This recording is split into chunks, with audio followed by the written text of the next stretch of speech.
మారన నన్నయ్యను ఏమని ప్రస్తుతించాడు? ఆంధ్ర కవితా గురుడు. చవన మహర్షి కుమారుడు ఎవరు? దదీచి. దేశీ సాంప్రదాయంలో మొట్టమొదటిగా రచన ప్రారంభించినటువంటి ప్రముఖ కవి ఎవరు? పాల్కురికి సోమనాథుడు. క్షమలేని తపసి తపము అని పేర్కొన్నది ఎవరు? నన్నయ్య. క్షమలేని తపసి తపము అని పేర్కొన్న కవి నన్నయ్య. భృగుతుంగ పర్వతంపై యజ్ఞం చేసిన చక్రవర్తి? శిబి చక్రవర్తి. త్యాగనిరతి అనే పాఠ్యాంశాన్ని ఎక్కడి నుండి గ్రహించబడింది? అరణ్య పర్వం తృతీయాశ్వాసం నుండి గ్రహించడం జరిగింది. దేశీ కవితా శాఖకు ప్రాధాన్యతనిచ్చిన సాహిత్యం ఏది?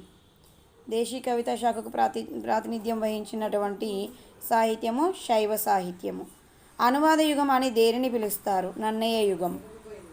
కథాకథన శైలి ఎవరిది? నన్నయ్యది. నన్నయ్య కవితా గుణాల్లో ఒకటి కానిది ఏంటంటే నీతి బోధ. నన్నయ్య కవితా లక్షణాలు ఏంటి? ప్రసన్న కథ, కలితార్థయుక్తి, అక్షర రమ్యత, నానా రుచిరార్థ సూక్తి నిధిత్వం. కవి వృషభులు భారతాన్ని ఏమని పేర్కొన్నారు? కవి వృషభులు భారతాన్ని మహాకావ్యం అని పేర్కొనడం జరిగింది. నన్నయ్య కాలంలో గణితసార సంగ్రహము గ్రంథాన్ని రచించిన కవి ఎవరు? పావులూరి మల్లన్న. గణితసార సంగ్రహము అనే గ్రంథాన్ని రచించడం జరిగింది. జానుతెనుగు అనే పదాన్ని మొట్టమొదటిగా ప్రయోగించినటువంటి కవి ఎవరు?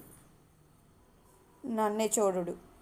దేవతల యొక్క అస్త్రాలన్నిటినీ నీరుగా తాగినటువంటి మహర్షి ఎవరు? దదీచి. ప్రసన్న కథా కలితార్థయుక్తి అనే విమర్శనా గ్రంథం రాసిన వారు ఎవరు? విశ్వనాథ సత్యనారాయణ. తిక్కన తొలి రచన ఏది? నిర్వచనోత్తర రామాయణం. భారతాన్ని ప్రబంధ మండలి అని పేర్కొన్న కవి ఎవరు? తిక్కన. మహాభారతాన్ని తిక్కన ఎవరికి అంకితం ఇచ్చాడు? హరిహరనాథునకు అంకితం ఇచ్చాడు. తిక్కన శైలి ఎటువంటిది? రసాభ్యుచితం. తిక్కన కృతిభర్త అయిన గ్రంథం ఏది? దశకుమార చరిత్ర. ప్రోలేవేమారెడ్డి ఆస్థాన కవి ఎవరు? ఎర్రన. నృసింహ పురాణాన్ని ఎర్రన తొలి రచన అని పేర్కొన్నది దివాకర్ల వెంకటావధాని. తెలుగులో తొలి పాస్టరల్ పోయెట్ గోప కవిత్వం ఏది? హరివంశం. తెలుగులో తొలి పాస్టరల్ పోయెట్ అంటే గోప కవిత్వం ఏది అని అంటే హరివంశం.